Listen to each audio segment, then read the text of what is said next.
Hello, hello, hello. How's it going, everyone? Hope you're doing very, very well on this fine Wednesday afternoon, or whatever day and time it is for you right now as you are watching this video.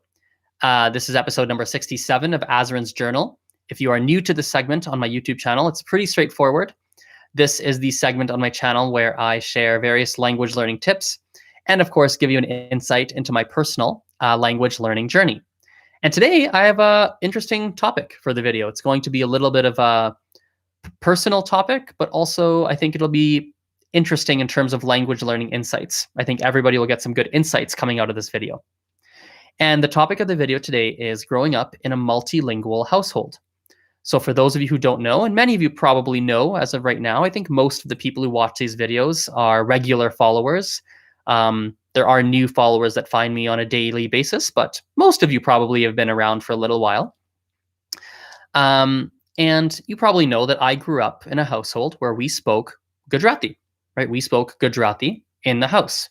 For those of you who haven't heard that language, I'll type it into the chat so you can see it. Spelled like so, Gujarati, right? Gujarati. And it's a language from India. Now, even though with my family, we grew up speaking Gujarati, I was born and raised in Canada because that is where my family lives. And basically, hi Kina, I see you in the chat. And basically what that means is, while we primarily spoke in Gujarati, there'd be a lot of English influence that would come into the house. And for me, it was even more than probably most other children in Canada growing up, because I went to a French immersion school. So I went to school in French. And so I spoke French at school with my teachers and people at the school. I spoke English with my friends and even certain family members, to be honest. And I spoke Gujarati with other family members. And I remember growing up, and maybe others can relate to this, one of the confusions for me that was always really difficult when I was young is knowing who in the family spoke English and who in the family spoke Gujarati. My mom would tell me, with family, we speak in Gujarati. That's what we do. We speak in Gujarati with the family. And I would say, okay. But it was confusing because certain people in the family didn't speak Gujarati very well or didn't speak it quite as well. And so I'd speak to them and I would notice, oh, they kind of, they're struggling to answer, or they reply to me in English, or sometimes they would flat out tell me, just talk to me in English. And to me, it was always so confusing to figure out who knows Gujarati and who do I speak with in Gujarati and who speaks English. And when I was really, really young, that was definitely something that went through my mind that I always tried to figure out. Maybe other people who grew up in multilingual households can relate to that. I'm not sure. The other thing that happens when you grow up in a multilingual household, at least in my experience, is there are certain things that your family says in English. In my case, English. They would say it in English, but they would kind of put a little bit of let's call it a Gujarati twist, kind of like they take our mother tongue and they would add that little twist into the English phrase or the English word. Sometimes it came in the form of an accent. Now, in my case, it wasn't really in the form of an accent because my mom doesn't have an accent in English. She doesn't really have one that's like you would think she's just Canadian. You wouldn't know. So in my case, it wouldn't be an accent. I know in the case of other people, it's an accent. But in my case, it would just be in terms of certain words and phrases. So for the longest time, for years and years and years and years, until I was like 15 or 16, I legitimately thought that mowing the lawn, like when you cut the grass, I legitimately thought that verb was lawn mow. Like the lawn mow is the thing that mows the lawn, but I thought the verb was also lawn mow. So I would tell my friends, "Oh, I got a lawn mow this weekend," and they would be like, "You have to lawn mow? What do you mean? You mean mow the lawn?" I'd be like, "Yeah, mow the lawn, lawn mow, same thing, whatever. Mow the lawn or lawn mow is the same meaning." Obviously, that's not the case. That's not really how it works. Or another example would be the word mug. When you have a mug, where you have like a coffee mug, for me, that was always a mug cup. I would say mug cup. It's a mug cup because we would say mug cup in my family. And it was a mug cup for me. I'd be like, "Yeah, pass me the mug cup." And people would be like, "The what?" And I'd be like, "The mug cup?" They're like, "The mug cup? We mean the mug?" I'd be like, "Yeah, mug cup, whatever. It's a mug cup. Like, just give me the freaking mug cup. Like, I want it." They'd be like, "No, it's a mug, yo." And I would say, "Oh, okay. You're wrong." Like, I didn't even realize till much later that I was saying things incorrectly. Even accent-wise, funnily enough, pronunciation and accent is hilarious. So, as I said, my mom doesn't have like an accent in English. She doesn't have an Indian accent in English or anything like that. And yet, And yet there would just be there'd be certain words here and there that I would just say a little bit funny, and you wouldn't notice it. It wouldn't be noticeable. Like you would, only a couple people would hear it.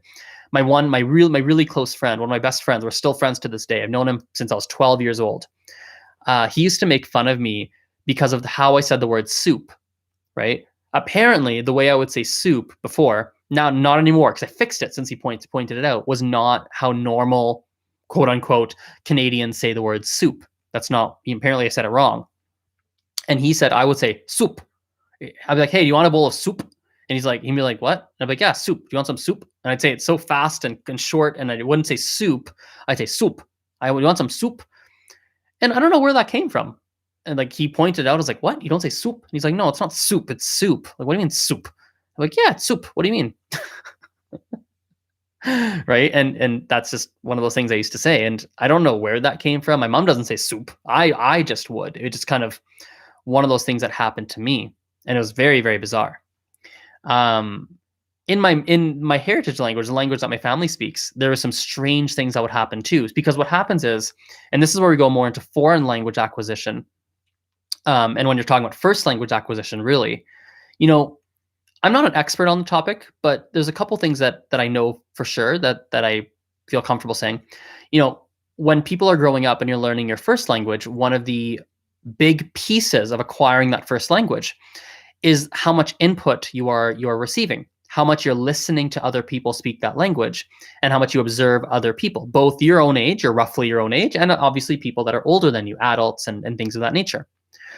And you observe and you listen, and that's your brain is kind of calibrating what's happening.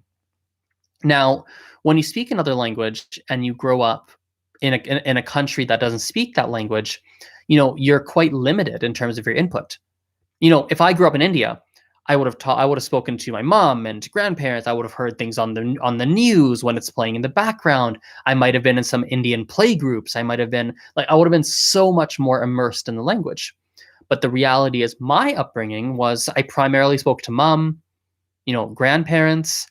I did speak to some aunts and uncles and things like that, but even them, they might have grown up in Canada, so they spoke in Gujarati, but not really, they didn't grow up in India per se. And so I really only had a handful of people that I heard speak in Gujarati. And so what happens because of that is, number one, your language suffers as a general whole. Like your abilities in the language, your knowledge in the language is lower than if I had grown up in India. Second of all, your brain makes incorrect assumptions. Your brain makes incorrect connections, both in terms of grammar, pronunciation. So this is why when you see people, not just for Gujarati, what I speak for a variety of languages, when you see people grow up in a different country, but they grew up in a family that speaks a different language, the children, when they speak that language, they often make strange mistakes that the child actually thinks is correct. It sounds perfectly fine to the child's ears, but it's incorrect. And it's because when they're growing up, they heard someone say something and their brain's like, oh, that must be how it works. That must be how the grammar works. That must be how that pronunciation works. And then they would make this connection and they make an unconscious grammar or pronunciation rule in their mind, but that's actually not how it works. So here's some examples. We have three sounds in this is a pronunciation point. In Gujarati, we have three sounds: ra, da, and ra. Ra, da, ra, ra, da, ra. We have three sounds. Growing up, I mixed them all up. In my mind, they were all the one and the same. I did not differentiate between the three. I could pronounce all three of them, but in my mind, if someone said like jara or jara or jara, it was all the same. And it should be jara is what it should be. But I'd be like jara, jara, jara is all the same to me. And my ears didn't differentiate. And I would just pick whichever one of the three when I would say words. And that made me have an accent. Right? Another pronunciation point, and it's slightly grammar as well. And in Gujarati, we have a difference between ene and ane. There's two words, ene, ane. Now, even my mom, when she was growing up, she didn't even quite make the distinction, but there's a difference. And we just didn't pick it up growing up. I now know it because I've studied the language. And I'm like, oh, there's a difference? And when I listen to my grandparents or different people speak, they clearly differentiate between the two. But myself, by nature, I naturally don't. I actually have to stop and think for half a second before I speak to pick the right version. Is it ene or ane? I have to kind of pick the right one based on the grammar rules that I have learned.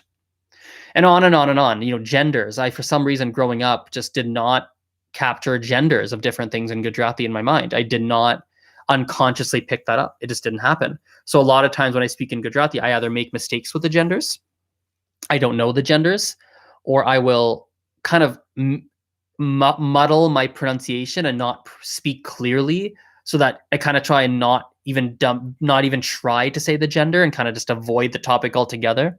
If you speak like Spanish, for example, instead of saying el or la, it'd be like if I said like, oh, mira, es el perro. And you're like, did he say el perro or la perro? Like you're kind of trying to avoid the gender identifier. So I would do that. So we have like no, ni, na, nu. We have a few different versions of this word. So instead of saying no, ni, na, nu, I would just say n. I would literally say n. So instead of saying nani ma na ghar, I would say nani man ghar, just to avoid it. And I didn't even know I was doing that because my brain just made the incorrect connection. So Kina's asking here in the live chat, do you have an English or French accent in Gujarati? Neither. I used to have, so it's an interesting story. I used to have a little bit of a bizarre accent. So it's a mixture of a particular dialect of Gujarati. I'd have those tendencies because my family speaks that dialect, with a little bit of an English twist, with a little bit just of an unidentifiable, like it just doesn't quite sound right, just some kind of accent. I used to speak that way. Nowadays, when I speak, it's mostly cleaned up. My pronunciation and how I sound is mostly cleaned up. It's not really perfect per se, and there are some certain. They're not pronunciation errors. Pronunciation is actually perfect. Like what I feel very confident saying is perfect. I can say every sound in Gujarati perfectly, but when it comes to actually speaking, right, there's a certain cadence when you actually put sentences together. There's kind of a rhythm to a language. Every language has a bit of a rhythm. My rhythm tends to be wrong at times because I just might fumble on a word or something like that because I couldn't quite find it in time. So you can still tell at times. I will say this in Gujarati, depends on who I speak to as well. So when I speak to people in my family, the weirdest thing, it's the strangest thing. It's almost like I have a habit of how I speak within my family. I have a certain habit of how I speak, which is not really a proper Gujarati at all. And so the second there's a family member in front of me, my brain naturally kicks into this habit of improper Gujarati speaking. But when the second you stick like a stranger, an Indian person who's not in my family, my family's Indian too, but they grew up in Africa, right? So when you take like an Indian person who's born and raised in India, lives in India right now, and they're Gujarati, and you stick them in front of me, my brain goes to a different mode. And suddenly I go into a completely different Gujarati mode, and I switch into a more proper, more correct, a more standard, quote unquote, a more how you probably should speak Gujarati. My brain kind of switches more into that mode, and naturally it comes out a lot better. And yeah, I think that's enough for today's video. There's some interesting stories and insights into growing up in a multilingual household. So hope you liked the video. Feel free to hit like and comment below with your experience if you have any experiences with it. And we'll chat later. See you. Bye-bye.